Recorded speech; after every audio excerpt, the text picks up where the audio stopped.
Bismillahirrahmanirrahim. Assalamu alaikum students. Welcome to the chemistry class. Our today's topic is Haze's law of constant heat summation.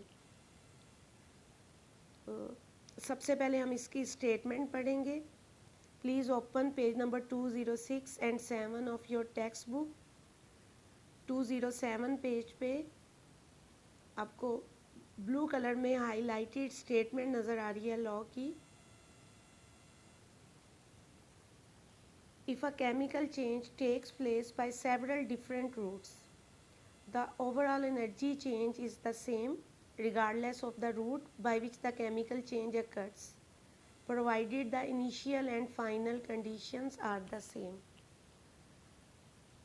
तो हेज़ेस law के मुताबिक अगर एक chemical change है वो different roots के ज़रिए से हो रही है, ठीक है, यानी कि एक मल्टी स्टेप रिएक्शन है और अगर वही रिएक्शन डायरेक्ट हो तो ओवरऑल एनर्जी चेंज सेम रहती है regardless of the route by which the chemical reaction occurs.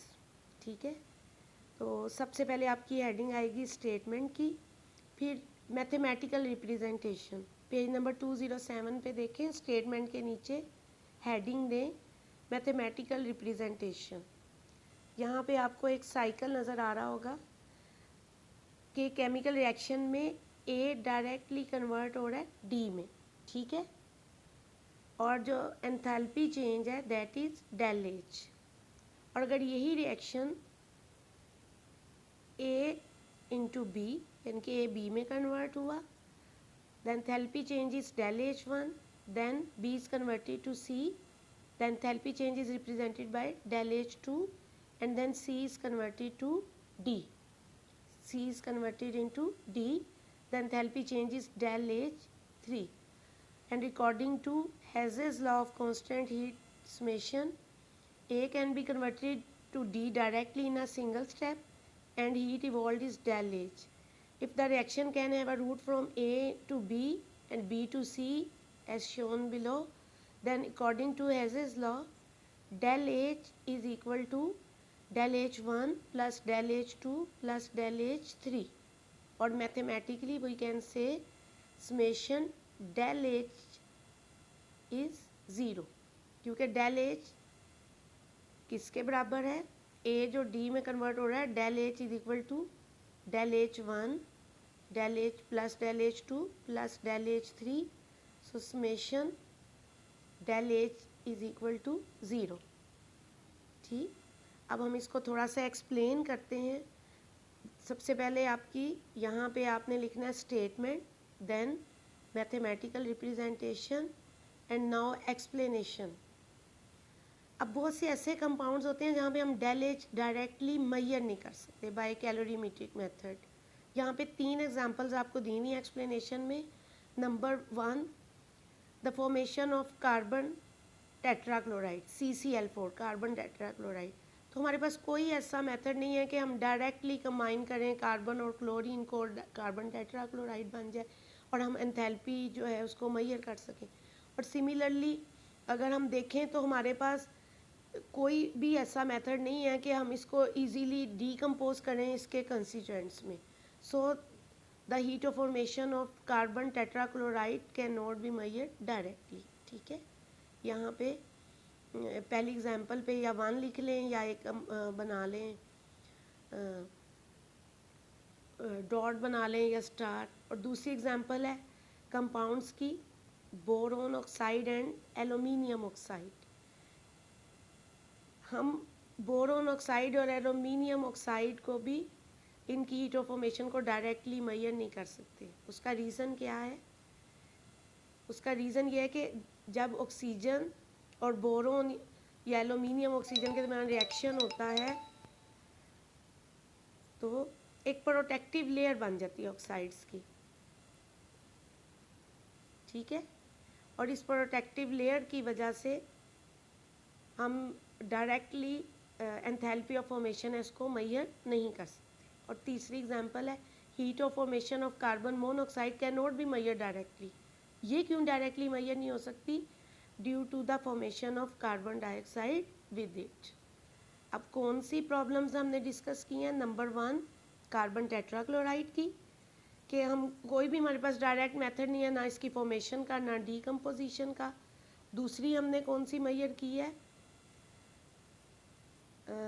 दूसरी हमने कौन सी डिस्कस की है? The formation of boron oxide and aluminium oxide, और वो हम डायरेक्टली क्यों नहीं मेजर कर सकते? Due to the formation of protective layer of boron oxide और एल्यूमिनियम ऑक्साइड। और तीसरी जो है वो हमने डिस्कस किया heat of formation of carbon dioxide, ये भी डायरेक्टली मेजर नहीं हो सकती due to the formation of carbon monoxide की heat of formation directly measure नहीं हो सकती due to the formation of carbon dioxide with it. तो अब क्या इस सॉल्यूशन इस प्रॉब्लम का सॉल्यूशन है कि हम एंथैल्पीज ऑफ फॉर्मेशन को इनडायरेक्टली मेजर करते हैं। कैसे मेजर करते हैं? इनडायरेक्टली। ठीक है, तो इसमें हम एक साइकिल देखते हैं। ये साइकिल पेज नंबर 207 पे है। Carbon plus oxygen del H carbon dioxide में कन्वर्ट हो रहे हैं। इस रिएक्शन को हम मेजर कर सकते हैं। ठीक है, इसको डेल H1 को हम मेजर नहीं कर सकते, and it can also be measured. Carbon monoxide is converting into carbon dioxide. तो अब हमारे पास जो साइकिल आएगा, हमने कहा कि कार्बन जब ऑक्सीजन के साथ कंबाइन करती है कार्बन डाइऑक्साइड बनता है, तो हमने इसको मेजर किया है कि -393.7 किलो जूल्स पर मोल एनर्जी इवॉल्व। ठीक है, कार्बन मोनोऑक्साइड और ऑक्सीजन के साथ रिएक्शन करके कार्बन डाइऑक्साइड बना रही है, तो हीट ऑफ फॉर्मेशन है -283 किलो जूल्स पर मोल। लेकिन कार्बन जब ऑक्सीजन के साथ मिलके कार्बन मोनोऑक्साइड बना रही है, डेल H1, इसको हम मेजर नहीं कर सकते। यानी कि इस रिएक्शन के लिए हमारे पास कोई ऐसा मेथड नहीं है कि हम इसको डायरेक्टली मेजर करें। तो इसके लिए हम एक इनडायरेक्ट मेथड करते हैं use. According to Hess's law, if a chemical change takes place by several different routes, the overall energy change is the same. So हमने इसको अप्लाई किया, del H is equal to del H1 plus del H2। ये देखें, del H is equal to del H1 plus del H2। ठीक है, अब हमारे पास क्या नहीं है जिसको हम डायरेक्टली मेजर कर सकते? डेल H1 को। तो हमने इसको अप्लाई किया हेजेस लॉ को, del H1 is equal to del H minus del H2। तो क्या वैल्यू हमने इनडायरेक्टली मेजर कर ली? Heat of formation of carbon, enthalpy of formation of carbon monoxide is -110 kilojoules per mole. So enthalpy change for the formation of carbon monoxide is -110 kilojoules per mole. The method we have just used in obtaining equation 8 is a specific example of Hess's law of constant heat summation. ठीक है, तो अभी तक आपने क्या पढ़ लिया? पहले हमने डिफ़ाइन किया, उसकी statement the hedges law of constant heat summation की, फिर इसकी मैथमेटिकल रिप्रेजेंटेशन, देन एक्सप्लेनेशन। जहाँ से ये टॉपिक शुरू हो रहा है पेज नंबर 206 से, 3 एग्जांपल से हमने एक्सप्लेन किया कि बहुत से ऐसे कंपाउंड्स हैं जिनकी heat of formation directly measure नहीं हो सकती, और एग्जांपल दी हमने, कैलकुलेट किया enthalpy of formation of carbon monoxide through an indirect method. So last heading is verification. Verification of the law. The formation of sodium carbonate is another example for the verification of Hess's law. Page number 207 mathematical representation के नीचे इस verification को discuss किया हुआ है। ठीक है, तो अब 2 स्टेप्स हैं। एक तो यह कि ये प्रोसेस थ्रू सिंगल स्टेप हो जाए कि सोडियम हाइड्रोक्साइड है, कार्बन डाइऑक्साइड के साथ कंबाइन कर रहा है और सोडियम कार्बोनेट और वाटर बन रहा है, और कितनी एनर्जी इवॉल्व हो रही है? -89.08 किलो जूल्स। अब 2 स्टेप प्रोसेस। 2 स्टेप प्रोसेस में क्या है? फर्स्ट स्टेप, सोडियम हाइड्रोक्साइड जब कार्बन डाइऑक्साइड से मिलता है सोडियम बाइकार्बोनेट बनता है। आपको याद आया? आपने ये कहाँ पढ़ा है? ठीक है, मैट्रिक में आपने पढ़ा ना, फॉर्मेशन ऑफ सोडियम कार्बोनेट। तो जब सोडियम बाइकार्बोनेट बनता है तो कितनी एनर्जी इवॉल्व हो रही है? -48.06 किलो जूल्स। ठीक है, और इसके बाद सेकंड स्टेप में सोडियम बाइकार्बोनेट जब सोडियम हाइड्रोक्साइड के साथ रिएक्शन करेगा तो सोडियम कार्बोनेट और वाटर बनेगा और एनर्जी कितनी रिलीज हुई -41.02 किलो जूल्स। अब अप्लाई करते हैं हम हेजेस लॉ को। According to Hess's law del H is equal to del H one plus del H two, यानी कि डेल एच किसके बराबर है del H one plus del H two. अब वैल्यूज़ पुट करते हैं। डेल एच जो डायरेक्टली सिंगल स्टेप था -89.08 और जब टू स्टेप था तो हमने इसको ऐड किया तो ये भी एग्जैक्टली कितना है -89.08, hence the law is verified. This is all about today's lecture.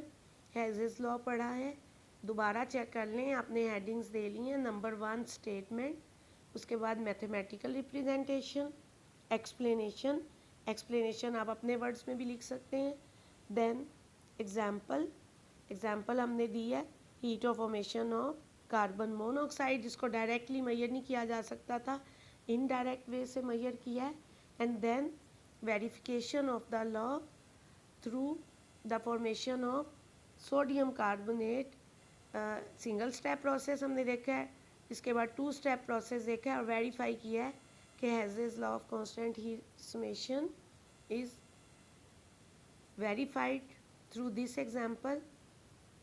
So this is all about today's lecture. May Allah bless you always. Assalamu alaikum.